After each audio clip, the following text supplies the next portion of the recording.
Kolkata Knight Riders দল থেকে বড় বড় কয়েকটি প্লেয়ারকে রিলিজ করে দিতে পারে কলকাতা নাইট রাইডার্স, কারণ কয়েকটা বড় প্লেয়ারকে ছেড়ে দিতে পারে 2027 আইপিএল এর জন্য। কারণ কয়েকটা বড় মাপের প্লেয়ার কলকাতার কোনো ফর্মে কাজ আসেনি। সুনীল নারায়ণ কে ছেড়ে দেবে Kolkata Knight Riders. Sunil Narayan batting এ ঠিকঠাক ভাবে ইফেক্ট দিতে পারেনি কলকাতা নাইট রাইডার্সকে, তাই কি সুনীল নারায়ণকে ছেড়ে দেবে আন্দ্রে রাসেলের মতো? সুনীল নারায়ণ কেউ কেউ 2026 থেকে ছেড়ে দেবে, 2027-এর জন্য কি সুনীল নারায়ণকে রাখবে না? অথবা সুনীল নারায়ণকে যদি রাখতে চাই তো বরুণ চক্রবর্তীকে ছেড়ে দেবে? কোন বড় বড় প্লেয়ার গুলোকে ছেড়ে দেবে আজকের ভিডিওতে আলোচনা করব। তো আমার মনে হয় সব থেকে বড় একজন প্লেয়ারকে রিলিজ করে দিতে পারে, সেই প্লেয়ারটার নাম হচ্ছে আজিমকে রাহানে। এবং 2 নম্বরে হচ্ছে যেমন ক্যামরন গ্রিনকে রিলিজ করে দিতে পারে, কারণ ক্যামরন গ্রিন 25 কোটি টাকায় কিনেছে। 25 কোটি টাকার মতো প্লেয়ার সে ঠিকঠাক ভাবে ইভেন্ট দিতে পারেনি। সে মাত্র 1 ওভার করে বল করেছে এবং ব্যাটিং এ ঠিকঠাক ভাবে ইফেক্ট দিতে পারেনি। ক্যামেরন গ্রিনকে তোমরা দলে আনো, কিন্তু 25 কোটি টাকার মূল্যে না, তাকে রিলিজ করে দাও এবং তাকে অকশনে 10 থেকে 12 কোটির মধ্যে পেয়ে যাবে তোমরা। অলরেডি 10 থেকে 12 কোটির মধ্যে নিয়ে তোমরা টিমের মধ্যে রাখো। অস্ট্রেলিয়ার প্লেয়ার ক্যামেরন গ্রিন, সে সব ভালো প্লেয়ার, নিঃসন্দেহে সে ভালো প্লেয়ার, তাকে তোমরা দলের মধ্যে আনো। এবং 3 নম্বর প্লেয়ার হচ্ছে ব্যাবো বারোরা। ব্যাবো বারোরাকে কলকাতা নাইট রাইডার্স দল থেকে বাদ দেওয়া, রিলিজ করে দেওয়া উচিত, কারণ তার রিপ্লেসমেন্ট হিসেবে যেমন যেমন কার্তিক তোগে চলে এসেছে এবং সৌরভ দুবে আছে, এবং পরের সিজনে তো উমরান মাল্লিক অথবা এবং চলে আসবে হার্ষিত রানা, মাথিসা পাতি রানা যদি চলে আসে, তো ব্যাবো বারোরার দরকার নেই। ব্যাবো বারোরাকে তোমরা রিলিজ করে দাও। আর একটা প্লেয়ারকে ছেড়ে দিতে পারে রমনদীপ সিংকে।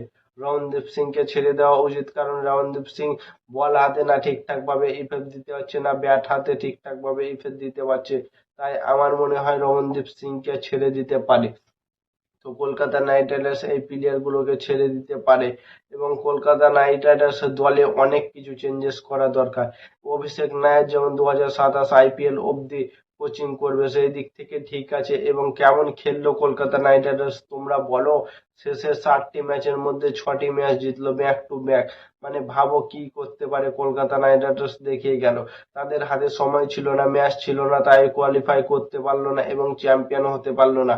এবং কিছু করার নেই, 2026 আইপিএলে আরসিবি চ্যাম্পিয়ন হয়ে গেল। এবং সেই দিক থেকে কলকাতা নাইট রাইডার্স অনেক বড় বড় মাপের প্লেয়ারকে রিলিজ করে যাবে এবং রিটেন করবে অনেক বড় বড় প্লেয়ারকে।